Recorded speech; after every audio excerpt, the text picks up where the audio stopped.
The clock had stopped at 2:17 a.m., the night everything fell apart. Not because the battery died, but because Ayaan did. At least that's what Zara believed for years. She stood there now, in the same dimly lit room where time had frozen, her fingers trembling over the dusty piano keys. The air still carried the faint scent of rain and something unfinished, something broken, something that once felt like forever. Back then, they were inseparable. Ayaan wasn't just a musician. He was a dreamer who believed that emotions could be stitched into melodies, that pain could be softened with the right chord, and that love, real love, never truly disappeared. Zara had laughed at him the first time he said that. "Forever doesn't exist," she told him once, leaning against the window while city lights flickered below them. He had smiled, soft and stubborn. "Then I'll create something that feels like it does." And that's how it began.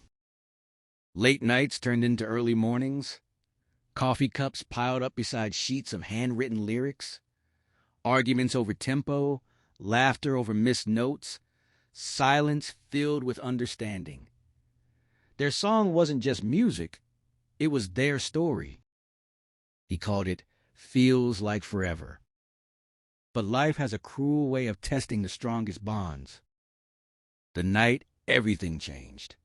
The storm outside was relentless. Zara had been waiting for him to show up like he always did, waiting with hope that slowly turned into fear. And then her phone rang. Ayaan had been in an accident. The details were blurry, the words too heavy to process. All she remembered was running, through rain, through traffic, through the chaos in her chest, only to arrive too late. Or so she thought. Because Ayaan didn't die. He disappeared. No hospital records after that night, no calls, no messages, just silence. Days turned into months, months into years. Zara tried to move on. She really did. She buried herself in work, in routine, in anything that could drown the echoes of his voice. But some memories don't fade. They haunt. Every time she heard a piano, her heart stuttered. Every time it rained, she remembered that night. And every time she tried to forget, she failed. Because something inside her still whispered, "He's not gone." Years later, a message changed everything. It was short, anonymous, no explanation. 2:17 a.m., the old studio. Her heart nearly stopped. That time, that place. It couldn't be a coincidence. She told herself it was a mistake, a cruel joke. But deep down, something fragile and desperate urged her to go. And now she was here. The studio hadn't changed much. Dust covered everything, but the soul of the place remained. The piano stood exactly where it used to. The same cracked mirror hung on the wall. Even the clock, still frozen. 2:17 a.m.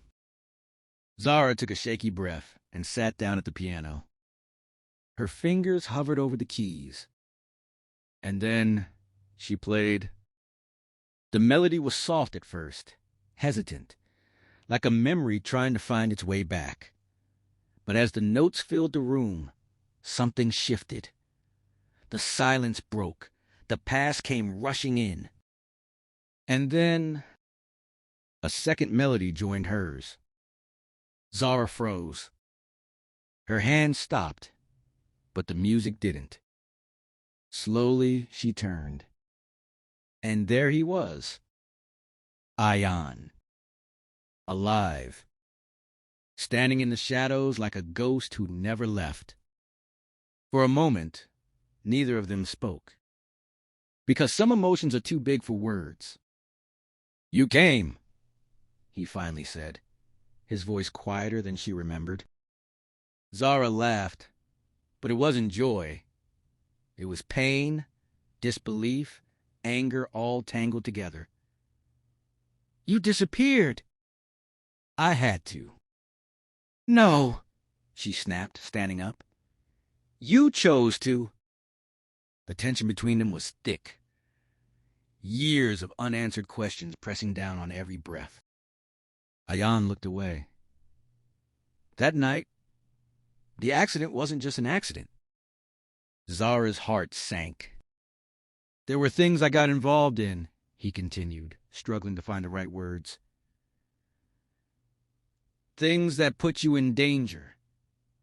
Leaving was the only way to protect you. So you thought breaking me was better? Her voice cracked. I thought losing me was better than losing your life. Silence. Heavy, unforgiving. Zara turned away, tears threatening to fall. You don't get to decide that for me.